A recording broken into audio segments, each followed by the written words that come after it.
زندگی انسان کو ہمیشہ سے ہی پیاری رہی ہے۔ موت کے سائے گر پھیل جائیں تو ویرانی ڈیرے ڈال لیتی ہے۔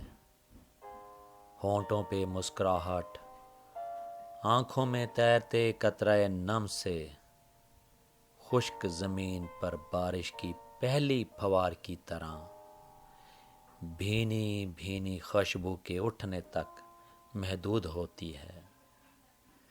جان جتنی پیاری ہوتی ہے، غم جان اس سے بڑھ جاتی ہے۔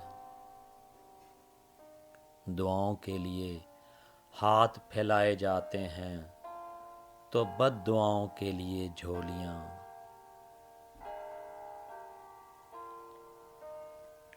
توبہ کا دروازہ گناہوں کی حمد و رفت کے لیے کھلا رکھا جاتا ہے۔ گھر کے مکین مالک ہوتے ہیں، گلیاں مسافروں کی راہ گزر بنی رہتی ہیں۔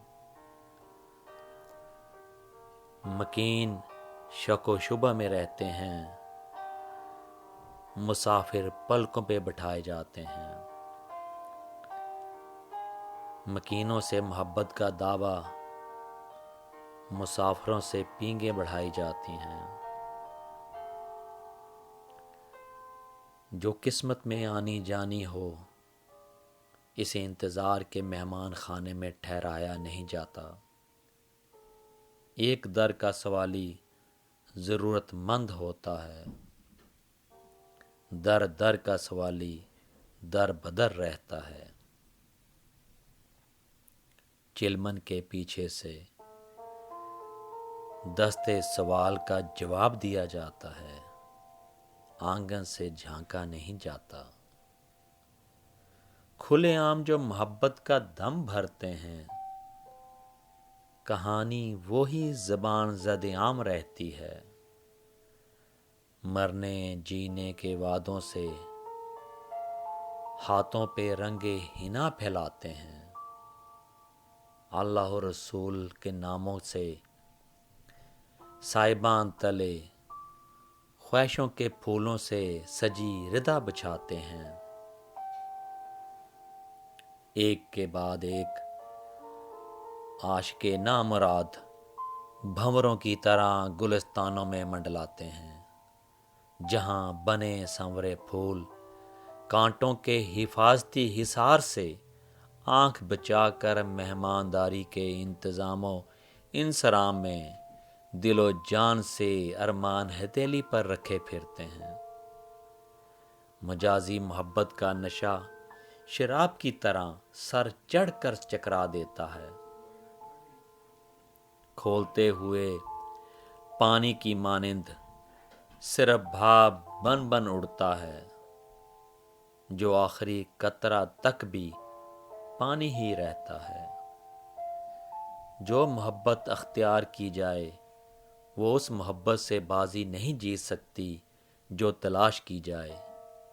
جو محبت حق جتانے سے جیت سے ہمکنار ہو، وہ دیرپا نہیں ہوتی، اور جو حق پانے سے مالک کی ملکیت میں سونپ دے، موت کی پناہ میں وہ زندگی زندہ رہتی ہے۔ جو محبت بھوک مٹا دے، وہ بدن سے توانائی تو ذہن سے سچائی مٹا دیتی ہے۔ آنکھیں چمک تو زبان الفاظ کی کمی کا شکار ہو جاتے ہیں۔ قلب دھڑک دھڑک مہمانوں کی آمد کا نکارہ ذہن پر ہتھوڑے کی طرح برس کر بجاتا ہے۔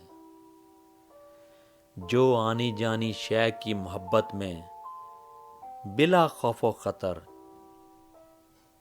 کلمہ تحریر سے قلب حال بیان کرتے ہیں، انہیں حقیقی حق محبت کے جلووں کی تاب کہاں رہے گی؟ چوری کھانے والے طوطے باغوں میں چوری کھانے والوں سے باعزت نہیں کہلا سکتے۔ کیونکہ یہ طوطا کہانی نہیں کہ یہ فیصلہ صادر کر دیا جائے کہ کون کیا ہے۔ سچی محبت ایک نظر میں فریفتہ کر دیتی ہے۔ آدم کو فرشتوں کے سجدے سے معتبر کر دیتے ہیں۔ حکم عدولی سے فرشتے شیطان کے مقام پر لا کھڑے کیے جاتے ہیں۔ فضیلت محبت میں جھکنے سے ہے۔ بھلا آدم کو سجدے سے کیا؟ سجدہ کا حکم ماننے کے مقام اور نہ ماننے کے انجام سے خبردار کرنا بھی مقصود تھا،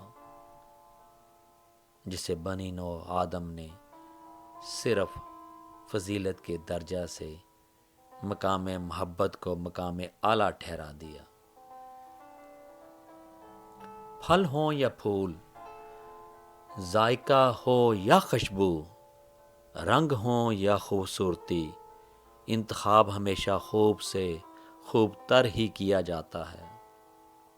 گھر کی سجاوٹ ہو یا کپڑوں کی بناوٹ، ہر کمی اور ہر خامی پر نظر رکھی جاتی ہے، پھر دور کرنے میں بہتر سے بہتر صلاحیت بروئے کار لائی جاتی ہے۔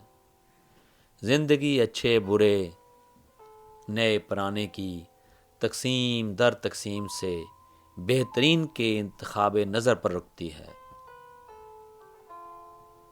پسند قربانی کے جذبہ سے سرشار ہوتی ہے، ناپسندیدگی معیار میں پستی سے اوپر نہیں اٹھتی۔ محبت کے جذبات سچائی کے علم بردار ہوتے ہیں۔